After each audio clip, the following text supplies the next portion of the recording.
Hola i benvinguts. Avui farem un viatge molt especial i el nostre guia serà ni més ni menys que el còndor, un dels símbols més potents del Perú. Vinga, comencem aquest vol. Doncs per començar, llancem una pregunta a l'aire, una que ens anirà rodant pel cap durant tot el trajecte. Què simbolitza de veritat el vol d'aquest ocell tan majestuós? Pensem-hi, perquè aquesta serà la clau de tot mentre sobrevolem la història i la geografia d'aquesta nació tan fascinant. Bé, abans de res, coneguem una mica millor el nostre guia. El còndor és una au carronyera, sí, però és conegut per volar altíssim, planejant per sobre dels Andes com si res. El seu món no és aquí baix, a la terra. El seu regne, veritat, és el cel.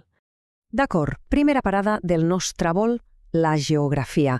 I prepareu-vos, perquè estem a punt de veure una terra de contrastos brutals, una terra d'extrems. Mireu, si hi ha una cosa que cal tenir clara per entendre el Perú, és aquesta. És un país andí, de cap a peus. I aquesta realitat, la dels Andes, ho marca absolutament tot, des del clima fins a la cultura. I és clar, el cor d'aquesta identitat, quina serà? Doncs la imponent serralada dels Andes, òbviament. Aquestes muntanyes són literalment la columna vertebral del país.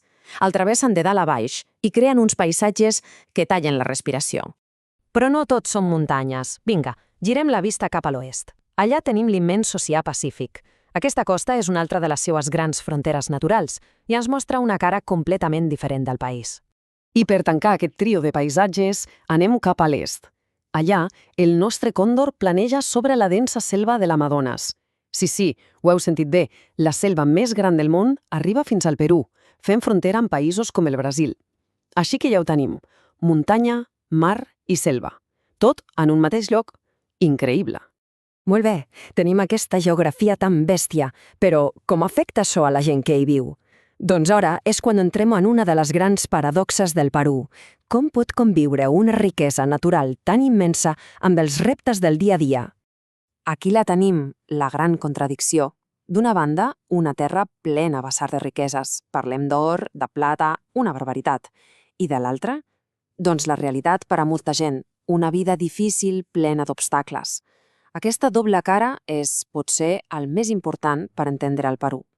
I clar, la pregunta és, on va tota aquesta riquesa? Doncs s'exporta? Se'n va cap a tot el món. Això fa la paradoxa encara més gran, no? Un país d'on surten fortunes enormes, però on aquesta prosperitat no sempre es reparteix o es queda a casa. Molt bé, continuem volant. Però ara farem un salt en el temps. Anem cap enrere, perquè des de dalt el còndor encara pot veure les restes d'una civilització, una de les més poderoses. Va ser just aquí, en aquesta terra, on els conqueridors espanyols se van topar amb el gran imperi inca. Imagineu-vos-ho, aquell xoc de dos mons va canviar per sempre la història no només del Perú, sinó de tot el continent. I si parlem d'aquest llegat, és impossible no pensar en Machu Picchu. És el lloc emblemàtic per excel·lència, oi? Aquella ciutadella increïble amagada entre les muntanyes. És com si encara avui ens estigués explicant secrets sobre la grandesa d'aquella civilització. Però atenció, que el llegat inca no són només ruïnes i pedres, ni de bon tros, està viu. I sabeu com? A través de la llengua. El quichua, una de les llengües originàries del Perú, és com un fil directe que connecta el present amb aquell passat imperial. Encara es parla, i molt, manté viva tota una cultura mil·lenària. I arribem a l'última part del nostre vol. Ara ens submergim en l'ànima del Perú, en aquelles expressions culturals que el fan un lloc únic al món. I per parlar-te l'ànima del Perú, per on comencem? Doncs per la cançó que ens ha portat fins aquí. El còndor passa. Segura que tothom li sona. És aquella melodia tan tranquil·la amb el so inconfusible de la flauta de Pan, un instrument andí per excel·lència. Ah, i un detall importantíssim, encara que sigui famosa a tot el món, no és del Brasil, és 100% peruana. Un altre símbol que veiem per tot arreu, la bandera. Aquests colors, el vermell i el blanc, uneixen amb orgull a cada racó del país, sobretot en dies de festa i celebració. I amb tot això, tornem al principi. Hem sobrevolat paisatges, hem viatjat per la història, hem sentit la cultura. I ara tornem a aquella pregunta del començament. Per què el còndor? Per què just aquest ocell? Doncs aquí tenim la resposta. I és ben potent, perquè el seu vol simbolitza la llibertat. Penseu-hi, la seva capacitat de planejar per sobre de tot, per sobre de les muntanyes més altes, sense cap lligam. Això representa un desig molt profund, representa l'esperit indomable de tota una nació. I acabem el nostre viatge amb una reflexió final. Una pregunta que, en el fons, resumeix la gran paradoxa que hem vist avui.